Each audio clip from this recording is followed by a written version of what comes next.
Hello दोस्तों, कैसे हो आप सभी। आई होप आप सभी बहुत अच्छे होंगे।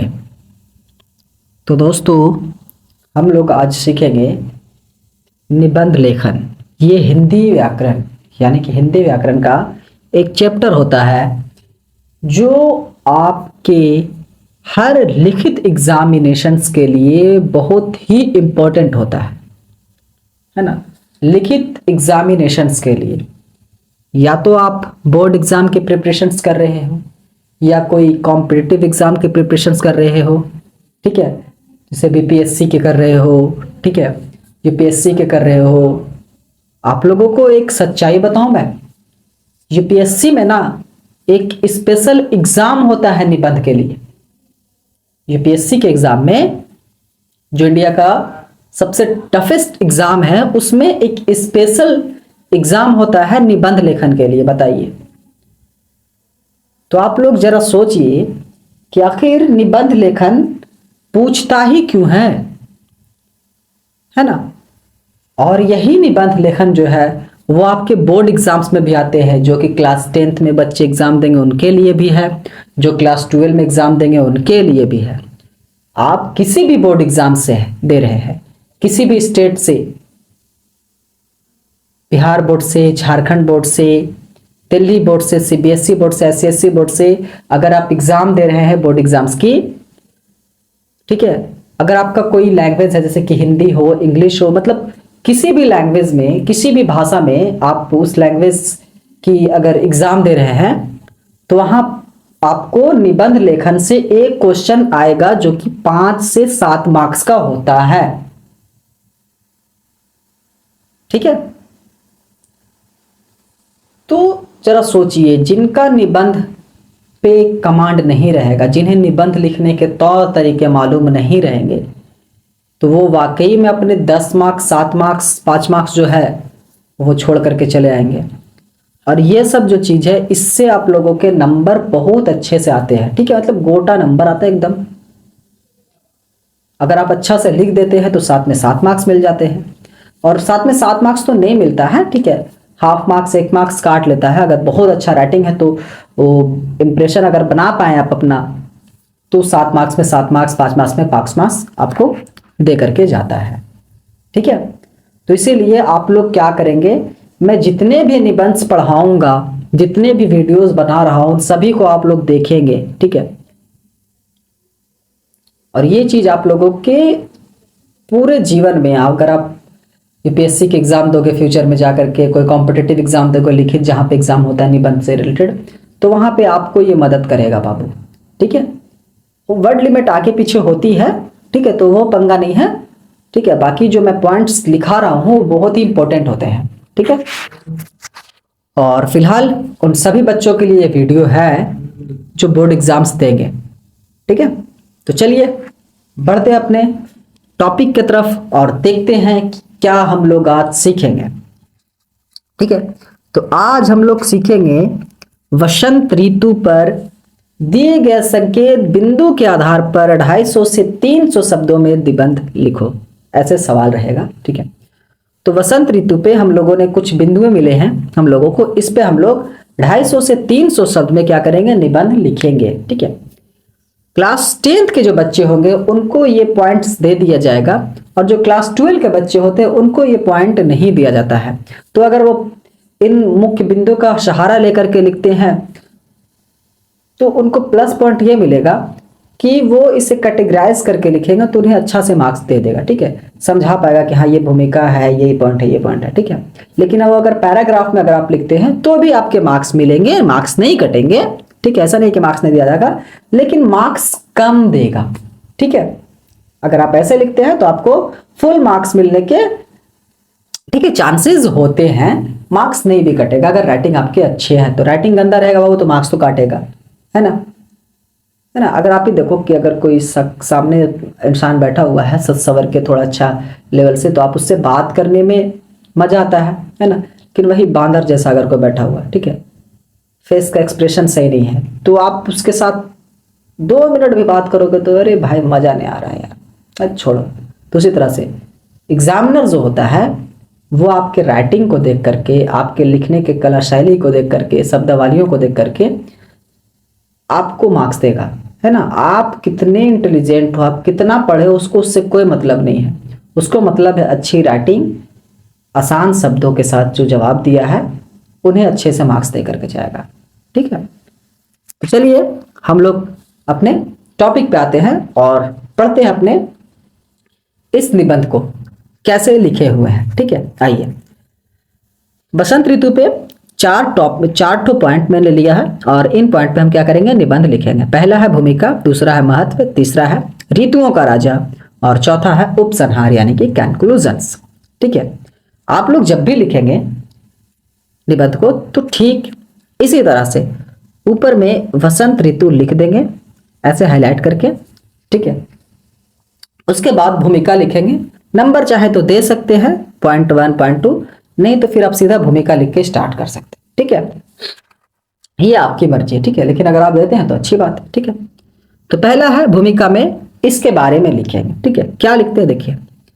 प्रकृति का अनुपम उपहार, प्रकृति का अनुपम उपहार वसंत ऋतु को, क्या बोल रहा है, वसंत ऋतु को ऋतुओं का राजा कहा जाता है। ठीक है, यह ना तो अधिक गर्म होती है और ना ही अधिक ठंडी होती है। वसंत ऋतु का आगमन हर साल, क्या बोलता है, आगमन हर साल माघ और फल्गुन मास में होता है। इस समय चारों ओर हरियाली, पुष्पों की बहार और सुखद वातावरण होता है। भारतीय संस्कृति में इसे उल्लास और नवीनता का प्रतीक माना जाता है। ठीक है, वसंत ऋतु के बारे में हम लोगों ने यहाँ पे लिखा है कि ये जो है ये प्रकृति का दिया हुआ हम लोगों को एक बहुत अच्छा सा उपहार है। ठीक है, और इस उपहार को हम लोग क्या बोलते हैं, ऋतुओं का राजा बोलते हैं। ऋतुओं को राजा बोलने के पीछे मकसद ये है कि ये मौसम हर किसी को पसंद आता है ना।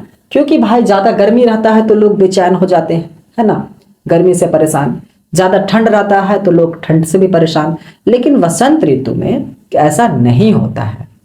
ठीक है, वसंत ऋतु में ऐसा नहीं होता है। ठीक है, वसंत ऋतु जो होती है वो क्या होती है, एक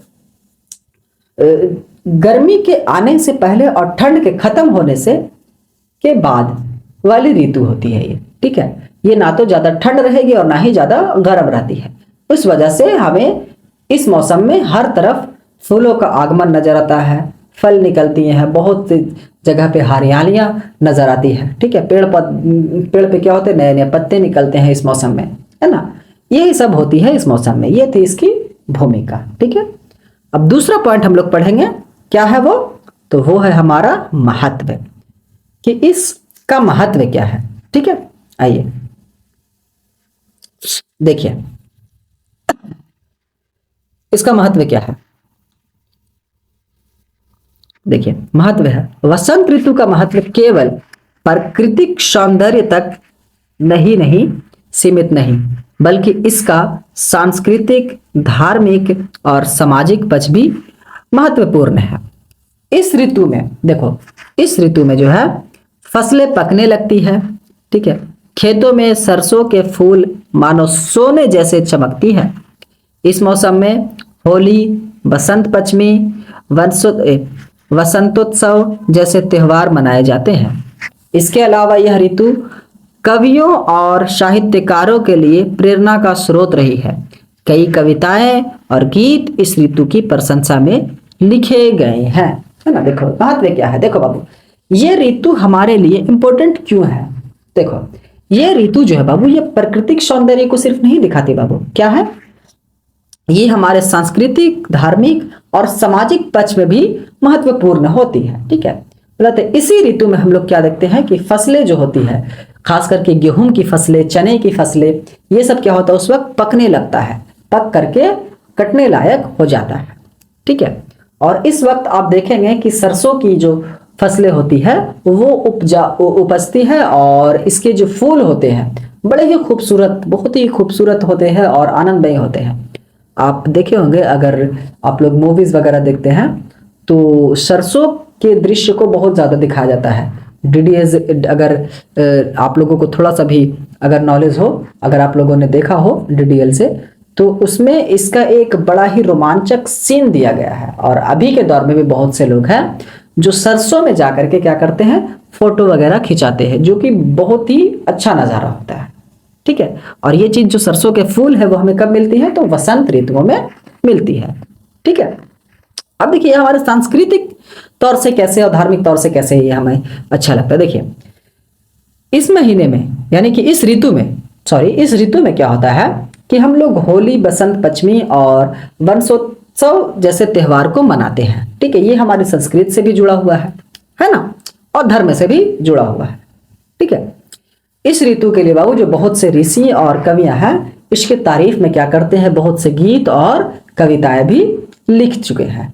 ठीक है, आप लोग जब निचले क्लास में पढ़ते होंगे तो उनके बहुत से ऐसे कविताएं या गीत देखे होंगे, सुने होंगे या पढ़े होंगे, जो आप लोगों को वसंत ऋतु की महत्व को समझाता होगा। ठीक है, तो ये थे इसकी महत्व। अगला पॉइंट है ऋतुओं का राजा। आखिर इसको हम लोग ऋतुओं का राजा क्यों बोलते हैं, इसके पीछे क्या है देखिए। ऋतुओं का राजा, वसंत ऋतु को ऋतुओं का राजा इसलिए कहा जाता है क्योंकि यह प्राकृतिक सौंदर्य और मानव जीवन में नई ऊर्जा का संचार करती है। ठंडी और कठोर सर्दियों के बाद, ठीक है बोल रहा, ठंडी और कठोर सर्दियां, जब अभी ठंड का समय है, ठंड जैसे ही घटेगी, कम होगी, ठीक है, तो बाद वसंत की मदकता और उल्लास जीवन को नई दिशा देती है। इस समय ना तो गर्मी होती है, ठीक है, क्या बोल रहा है, इस समय ना तो गर्मी होती है और ना ही ठंड होती है ना। जब वसंत ऋतु होती है तो ना ठंड होती है और ना ही ज्यादा गर्मी होती है, क्योंकि गर्मी आने वाला होता है और ठंड जो होता है वो जाने वाला होता है। तो इस दरमियान जो छोटा सा मौसम आता है बहुत कम समय के लिए, उसको हम लोग वसंत ऋतु बोलते हैं, है ना। वातावरण जो होता है क्या होता है, पूरी तरह से सुगंधित और स्वच्छ होता है। पक्षियों का मधुर कलरव और तितलियों की उड़ान इस ऋतु को और भी आकर्षक बनाते हैं, है ना। देखिए बाबू, अगर आप लोग वसंत ऋतु में आप लोग देखेंगे गौर से, तो आप लोगों को देखेगा वातावरण जो एकदम पूरा साफ और सुंदर नजर आएगा, हर तरफ एकदम हरियाली नजर आएगी, ठीक है। और इस वक्त आप देखेंगे तितलियों का आगमन बहुत ज्यादा होता है, खास करके आप गांव में जब होंगे तो देखेंगे कि इस ऋतु में अगर थोड़ी बहुत बारिश हुई हो, ठीक है, तो देखेंगे कि तितलियां जो है वो बहुत सारी तितलियां आसमान में आकर के उड़ती है, ठीक है, और बड़ा ही खूबसूरत आसमान का नजारा होता है, ठीक है। ये थी कि हम लोग इसे ऋतुओं का राजा क्यों बोलते हैं, ठीक है। आइए चौथा और आखिरी पॉइंट है इस निबंध का कि उपसंहार, कंक्लूजन्स क्या है, इससे हमें क्या सीख मिलती है, ठीक है। उपसंहार, वसंत ऋतु में प्रकृति के महत्व और इसके संरक्षण की प्रेरणा देती है। यह ऋतु सुख, शांति और उत्साह का संदेश देती है। जीवन में खुशहाली और उमंग लाने वाली यह ऋतु हर व्यक्ति के लिए प्रिय होती है। हमें प्रकृति के इस अनुपम उपहार का आदर करते हुए इसे संरक्षित रखने का प्रयास करना चाहिए। अब देखिए यहाँ पे हम लोगों को कुछ मैसेज दिया गया, ठीक है, कि देखो बाबू, ये जो ऋतु है ये हम लोगों को क्या सुख, शांति और उत्साह का संदेश देती है, ठीक है। कि देखो भाई, जब कड़कती ठंड एकदम जब खत्म होने वाली होती है, ठीक है, मतलब ठंड से जब लोग परेशान हो जाते हैं, इस मौसम से जब परेशान हो जाते हैं, तो लोग क्या चाहते हैं कि भाई थोड़ा गर्मी आए, थोड़ा अच्छा वाला मौसम आए, ठीक है। तो वो आता है वसंत ऋतु और ये हम लोगों को पूरी तरह से इस कड़कती ठंड से मतलब कि निजात देता है, और इससे भी जो हम लोग तकलीफों को सामना करते हैं उससे दूर करके ये हमें आनंदमय बनाता है, ठीक है।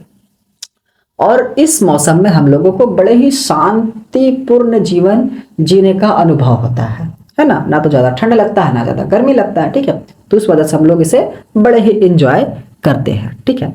और यहाँ पर एक चीज बोलता है कि इस ऋतु के लिए, ये ऋतु जो होता है ये हर किसी के लिए मतलब पसंदीदा ऋतु होता है। हर कोई वसंत ऋतु को पसंद करता है, ठीक है।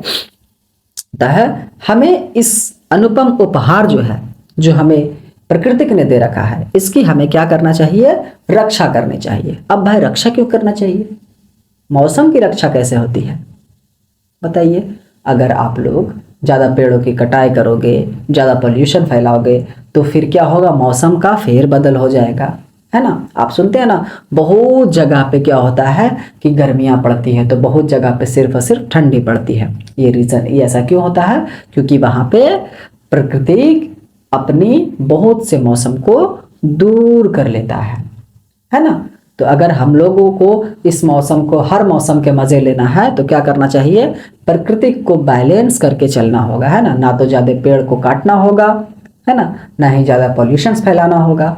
हमें क्या करना होगा, संरक्षित तरीकों से, अच्छे तरीकों से प्रकृति की रक्षा करनी होगी। ठीक है, देख लिए कितना ही सरल और आसान शब्दों में हम लोगों ने इसका उत्तर लिख दिया, है ना। और देखो बाबू, एक चीज और, ये जो वसंत ऋतु पे मैं निबंध बताया हूं, ये भी आई है, वेरी वेरी वेरी इंपॉर्टेंट। क्या है, भी आई, वेरी वेरी इंपॉर्टेंट। ध्यान देंगे, क्या है, वेरी वेरी इंपॉर्टेंट। क्यों वेरी वेरी इंपॉर्टेंट है भैया, क्योंकि बाबू इससे ना बहुत बार सवाल आ चुका है, वसंत ऋतु पे बहुत बार सवाल आ चुका है। अगर एक साल नहीं है तो दूसरे साल आ गया, ठीक है, अगर फर्स्ट सिटिंग में ना है तो सेकंड सिटिंग में आ गया, ऐसा करके वसंत ऋतु से सवाल आते हैं। तो इसे एकदम 100% श्योर कर लेना आप अपने एग्जाम के लिए, ठीक है। तो चलिए दोस्तों, आज हम लोगों ने एक निबंध सीखा है और दूसरा निबंध बहुत जल्दी आप लोगों को मिल जाएगा, ठीक है। चलिए आज के लेक्चर यहीं पे समाप्त करते हैं बच्चों। थैंक यू सो मच, जय हिंद।